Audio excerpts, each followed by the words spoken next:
What is happening, y'all? Cowboy here, and welcome to my Switch Axe build for Sunbreak. Now, before we jump into it, this is a late game build, so if you aren't up to the late game yet, there's quite a few things that could get spoiled by this video, so I wanted to open things up just on the map screen and kind of announce that out. I'm not going to be doing this with every video, but because we are so close to launch still, I didn't want to spoil stuff for people, and there's quite a few late game things we're going to be discussing with this build. So, with all that being said, let's jump in and talk about the build. Now, this thing is an absolute monster when it comes to Switch Axe gameplay. It has more damage than I've ever had on a Switch Axe build before, while on top of that also having a ton of utility and a ton of different things that can pull it all together. When you are firing on all cylinders, when you're getting all the damage in, everything going together, the resentment, the special unique set bonuses, we're all the way up at 456 attack. Now that is going to climb down over time, but you'll notice a couple different things there. As we were fighting, you'll notice that both our attack was up as well as our affinity was being up, 456 and 20%. And then as we get out of combat, things are going to start going down, and that's going to be expected with a build like this. But there's quite a few unique mechanics that keep things that high, and you're probably looking at my health like, well, what the hell, you're about to die. No, I'm not about to die. I can do that and heal half my health, and that's without food effects or anything else. So either way, let's talk about what makes this build as crazy as it is. And first up, we have the skills. So attack boost 4, crit boost 3, wex 3, pretty standard stuff. As for sharpness, I really like protective polish here. It feels like that manages sharpness better than the alternatives for Switch Axe. Divine Blessing 3, because stuff hits like an absolute truck in post-game Sunbreak content. Stun Resist 3, because in a similar fashion, if you don't have Stun Resist, there's a good chance you're going to die. Like, getting stunned is a death sentence in the post-game. Rapid Morph 3, standard inclusion for Switch Axe builds. We have 2 stray points of resentment on the armor, 2 points of evade extender, obviously beautiful on a Switch Axe, 2 points of speed sharpening, which I would like for that to be at 3, but I will get by with it only being at 2. We have Blood Right, which is going to be recovering health anytime we damage a part of the monster that has been broken. A stray point of Critical Eye, just giving us a little bit of extra affinity. Stray point of Power Prolonger, which is always nice to have with Switch Axe. Some Part Breaker, increasing how fast we're breaking stuff. Some Hunger Resist. Dereliction, which is insane. Even with 1 point of this, it will build up to a 8% bonus to your raw damage or a 29% bonus to your elemental damage. So in terms, you can see the little curio flying around me. That is Dereliction. And the way this works is it goes from like 6% to 7% to 8%, or for Elemental, 13 to 23 to 29, based on whether you have the red or the blue scroll active. So it definitely takes some getting used to because your health is constantly draining, but we have a bunch of different things in this build to offset that. First and foremost being Blood Right, which makes it so anytime we attack a monster part that's been damaged, we are gaining back health. So between that and a bunch of other things we're going to get into later, the health drain from Dereliction is not going to be an issue. Moving on from there, we have a straight point of Chain Crit, it's just more damage, and then Quick Breath, which doesn't show the description here, but it's honestly the most broken skill in the game, and I don't leave home without it. So going on over and talking about the gear in particular, first up we have the weapon.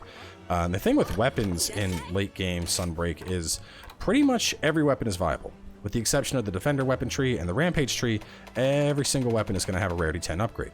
Now I'm currently sub MR50. Prior to MR50, there's still quite a few monsters missing. I mean, I don't have Lunagarons unlocked yet, I don't have Espinuses unlocked yet. But as I work my way towards there, I'm working with the Lightning Shredder Plus for a couple reasons. This has a level 3 Rampage slot, which means I can use the Deora's Soul skill, giving me 15% crit as I'm attacking. On top of that, really high raw at 350, white sharpness, and of course, Power File. Power File is now the standard way to play Switch Axe. I mean, with the charge counter, there's no reason to not run Power File. It's a no-brainer. It just allows you to do more damage and do it faster. And the one downside of it was the slow charge, which is now a non-issue. Besides this, another one that I really like at the earlier stages of late game is the Megaton Shears. This has 10 less raw, but it has an extra level 2 decoration slot, so we could slot in an extra point of crit eye. So effectively, we're looking at 10 less raw, but 5% more crit when you think about it like that. And honestly, I think late game Switch Axe is really going to be one of each element, because there's no reason you couldn't have a Power File Thunder Axe and a Power File Water Axe and a Power File Dragon. You get the idea. But early on, well, I shouldn't say early on, sub MR50, Lightning Shredder, Mega Mega Talon Shears are the two that I would suggest working with, mainly just because of how potent that Rampage slot is. And we're going to, just to talk about that real fast. So, bunch of different Rampage skills to choose from. I know some folks are probably curious about the Switcher skill, because this is literally 4 switch axes. And the testing I did, that seemed to be a 9 to 10% boost on switch attacks only while the file is charged. So think of it like taking your Rapid Morph up to another level. That's good, but Deora's Soul is worth 15% crit. So, I mean, 10% to my switch abilities or 15% crit to everything sounds like a no-brainer to me. But anyway, moving on from there, let's talk about all the gear we're using, what we're working with, and why. First up, the Almudron Helm. This is a no-brainer for switch axes. 3 points in Rapid Morph, Power Prolonger, and Wex. Of course, there's 2 slots helping to achieve that, but just a really solid all-around piece. Arc Fiend Armor Baloo. This has a 3-2 configuration. It comes with 1 Wex, Resentment, and Chain Crit. We've slotted in the 2nd point of Wex as well as Quick Breath, which Quick Breath is honestly pretty crazy. Talking about the skill itself, you can remove some statuses or slow their effects by performing a skill switch swap. Health recovers when a status is removed. So far in my testing, I have found that all 5 blights can be removed from this. I have found that poison can be removed from this. You can't remove Frenzy from Gore Magala. You can't remove the endgame debuff effect that you get from anomaly monsters. I haven't tested it against a Chameleos. But anyway, point is, this skill is insane. We just do a skill switch swap, and we basically purge any debuff we have, and we heal while we're doing it. It is amazing. Moving on from there, the Charité Gloves. This comes with a 2-2-1 slot configuration, as well as 3 points of Divine Blessing. And Divine Blessing is super, super necessary for the post-game. The hunts are brutal, the monsters are strong. I don't leave home without it. Moving down, Malzeno Coil gives us 2 points of Blood Right. Now, I didn't talk about Blood Right all that much, but the way this works is when we are striking a broken part of the monster, damage gets converted to health. And even with just 2 points of this, I would put this ahead of health augmentation from World and Iceborne. That's how strong this thing is. So pretty much every build I play now, I try to run the Malzeno Waste, just because having 2 points of that is free in-combat healing. Of course, it also has Part Breaker and Attack Boost, so, you know, some decent skills as well. And then 2 level 1 Deco slots where we have our Speed Sharp. Moving on, Arc Fiend Armor Seros. This thing comes with Dereliction and Resentment. As I mentioned, Dereliction is going to be a massive buff flat on out. And on top of that, it has a 3-2-2 slot configuration. So 1 piece of armor, 3 points of crit boost. Pretty OP. As for the Petal Ace, I like the Rarity 7 health one. And then into the Talisman, I have a 3 attack boost, 2 protective polish, 3-1-1. Basically a God Talisman. It's PC. You know, you can make them yourself. But anyway, pulling that all together, and we have a pretty crazy build. And just to kind of reiterate what we did earlier, you can see just sitting at town, we are at a 389. So we were up to what was it, like 454, I think, divided by 389. That's a 16.7% increase to our damage when we have Dereliction and Chain Crit firing off. Yeah, that's pretty nasty. That is a pretty big boost. Now you're probably thinking like, hey, my health's draining, how do I offset this? We have a couple ways, and we also have some alternatives we'll talk about. One, buddies have full customization now. So, I mean, over on our buddies, I have Healing Bubble on one, I have Healing Clover Bat on the other. That's going to be a huge boon to help offset the health loss. And then on top of that, over here, if you're using your skill switch swap like you should be, you can take advantage of Shifter. But Shifter is going to give you a heal boost anytime you do a skill switch swap. So even without doing the hopping skewers, still a really solid ability. This is going to not only help to offset the health loss, which by the way, when you absorb 2 or more Curio, you'll heal anyway. That's just going to be icing on the cake. So extra health coming in from that, it actually allows you to just spam the swap out of combat and get back to full health if you wanted. All in all, it just all flows together. There's so much synergy going on in this build. We can purge debuffs with skill switch swaps. We can heal off of it. Speaking of which, let's actually talk about our skill switch skills. And I don't really have much difference. In fact, actually, I'm going to just make this elemental burst counter because I don't need switch charger since I'm using 2-stage morph slash. But we are going to talk about those briefly. So forward overhead, huge fan of that. Massive amount of stagger. Finishing discharge, I prefer this over compressed, but you know, if you like compressed for some reason, go for it. Because I like zero sum, Soaring Wyvern Blade is a no-brainer. Of course, 2-stage, the reason this is so good is when we start doing the wild swing and then we swap into sword mode, it's going to fill back up our switch gauge. So that's going to allow us to maintain and get back into sword mode longer. In fact, if you have that on, I would go as far as to say you don't need switch charger. And then Elemental Burst, of course, just being the craziest ability in the entire game, there is no reason to leave home without it. So, all that being said, what better way to do the build and show it to you? I was gonna hunt something, but let's do an Anomaly Quest. These suck, to be honest. Let's go after Puke, I guess. I haven't killed him yet. So the late game loop, we have what's known as Anomaly Quests, and these guys are like, they're basically deviants in terms of their strength. They hit super hard.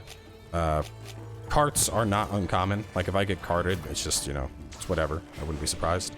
But at the same time, they are worth a ton of rank. And on top of that, they give you access to all of these crazy ass weapons that you saw me with. So they are worth killing.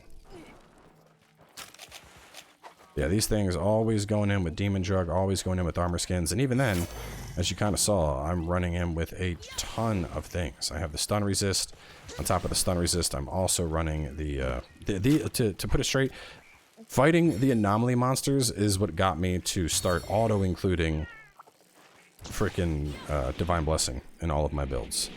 Because they just hit so damn hard. It also got me using a ton of Endemic Life. Give him a little nap. And then maybe a Marionette Spider as well. Grab this guy. So I got that 2 cycle. Let's get that down before we jump in. And then Shazam, full health.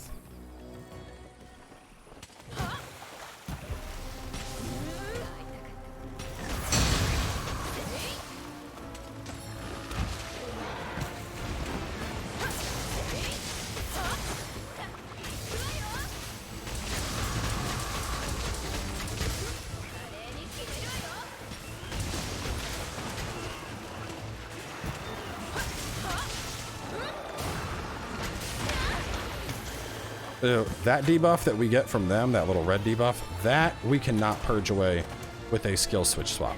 That is one of the few buffs that we cannot get rid of.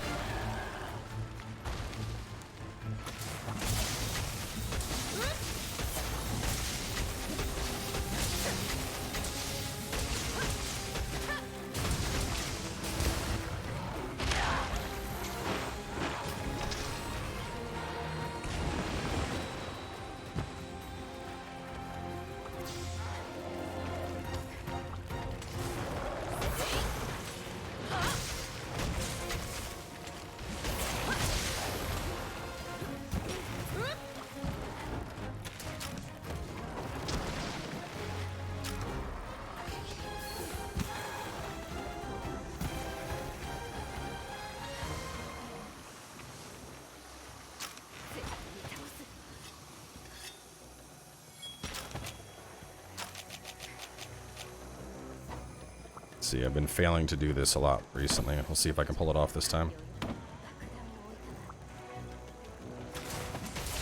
Oh god, no, she's coming. Ah.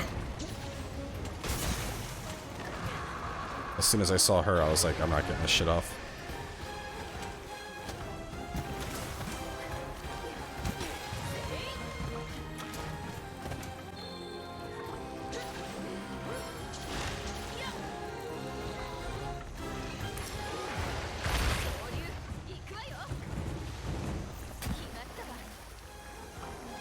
Always ride the Wyvern against anomalies. It's crazy because this is a Puke, but if I get a sub 15, I'll be happy with it. You can see, like, you know, these attacks are usually partially based on the health of the monsters. Look how hard this thing is hitting. 721. Oh my god, bro. The tongue.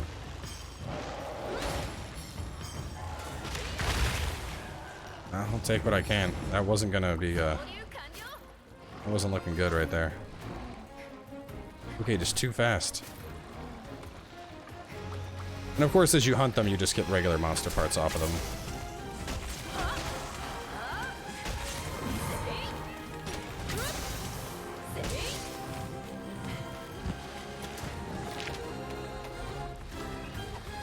Oh god, the Rock Nikadaki's on me. Hang on. Not here for you. It's not my fault that you were inept and couldn't attack properly. This looks like the right one. Honestly, I kind of want Wirebug Whisper in this set. And for those that aren't comfortable with the health loss thing, I mean, it takes a while to get used to it for sure. Did not mean to do that, but let's win. Alternatively, what you could do with this build is you could run the Rajang Pants. Rajang Pants are going to give you 2 points of crit boost, so you could run that. And then alongside that, you would put crit boost into the slot that's in your weapon that I currently have a crit eye in. Then you wouldn't have to worry about the health loss. But of course, you're missing out on all that fat, juicy damage it provides.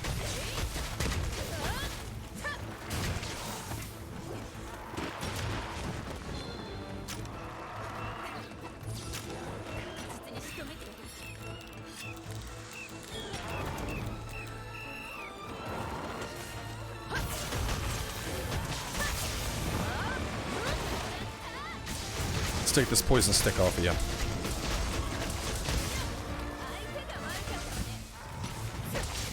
It's funny, as people that don't know endgame, they're probably like, bro, how is he struggling with a Pookie? Isn't this supposed to be an endgame build? Like, you don't understand. It's an anomaly Pookie. It's not normal.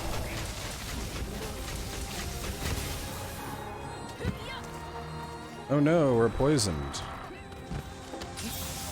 Just kidding, we're not. Like, how is that not sick?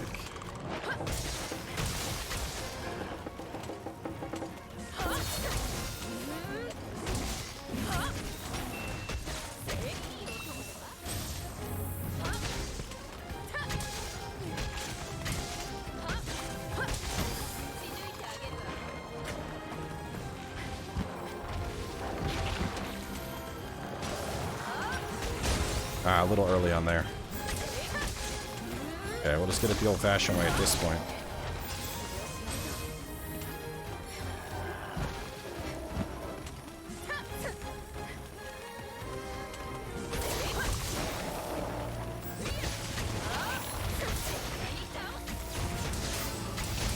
You can see the health just shooting up.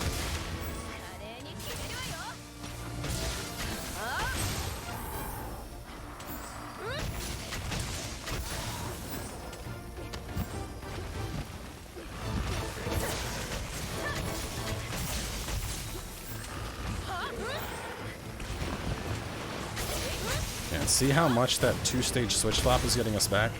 Love that thing. You're seeing exactly why I said I don't need switch charger anymore.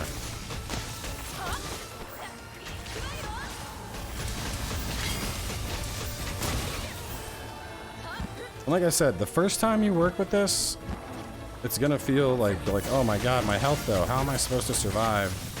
And then once you get more comfortable, you're not even gonna notice.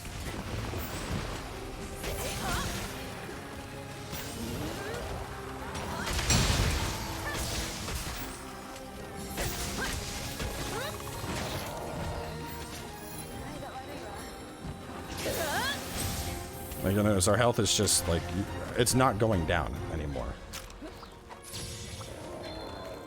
We're just hanging out. Well, now it is, but we were out of combat.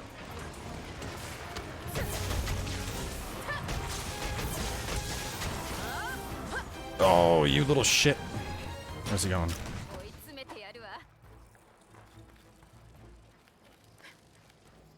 So yeah, if you want a even more comfortable version of this, what I would suggest doing though is you swap out this for the Malzeno chest, and then you swap out this for the Rajang legs, and then you put your deco in there.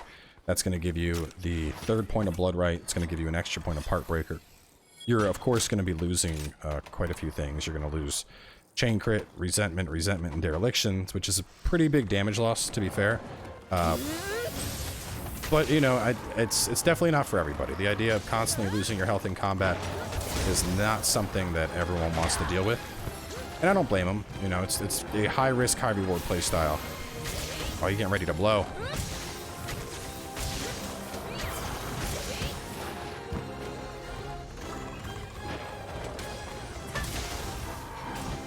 See, with the anomaly monsters, you gotta keep popping those red spots. Otherwise, they blow like that.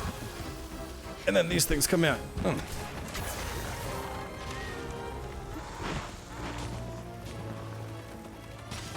Oh, damn, that tongue came from nowhere.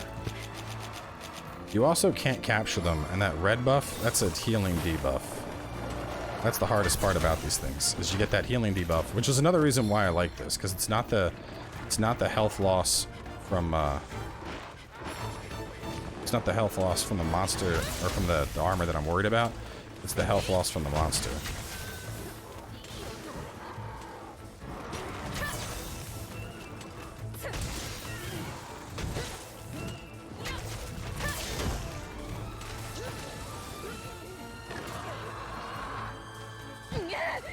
I need... oh.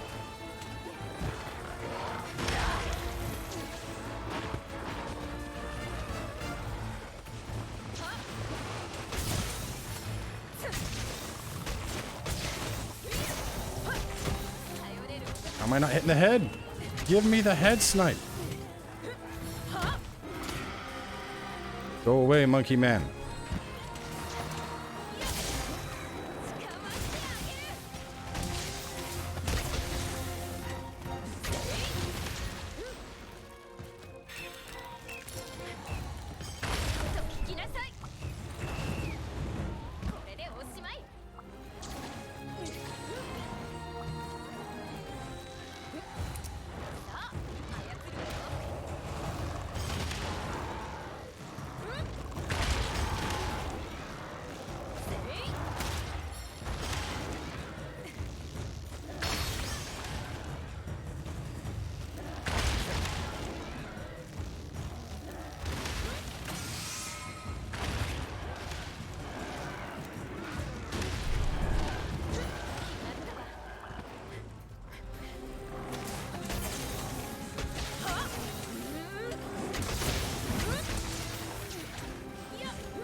And obviously, once I get past MR50, gonna be swapping this out for a different weapon.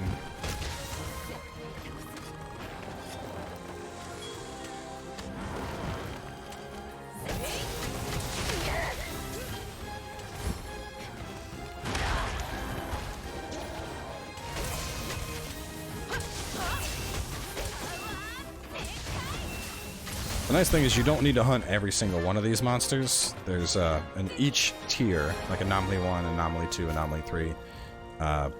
Oh, by the way, they're like always gold crowns, basically. Every single time I've killed one, it's been a larger size. But there are two different components, like Monster Scale, Monster Bone, and then like Monster Carapace and Monster Feather. Every Anomaly tier will have two materials that you can choose from. So if I go to like... Hunter Notes and Large Monsters. And see, this one has pelts, and then the other one in that tier was bones. And then going in the higher tier, we had Monster Bone and shells. And then scales. And... oh, no, never mind. I think maybe just the first tier. Anyway, there's 5. Oh, yeah, there's like blood or something. Yeah, blood. That's what I'm forgetting. But anyway, that's going to be it for the Switch Axe build. So... I know Apuke isn't the most impressive kill, but trust me, when you get to Anomaly monsters, you'll understand. It was the hardest Kulu I've fought in my entire life, just a couple hunts ago. So, oh, of course, the armor that's Malzeno layered. just looks so freaking good. I love how that looks. But anyway, we're going to wrap things up here. The next build we're going to be taking a look at will be the dual blade build, which is quite similar to this actually, but pulls a couple other things in and does some pretty nasty damage. So keep your eyes out for that. Regardless though, thanks for tuning on in, and I'll catch you guys next time.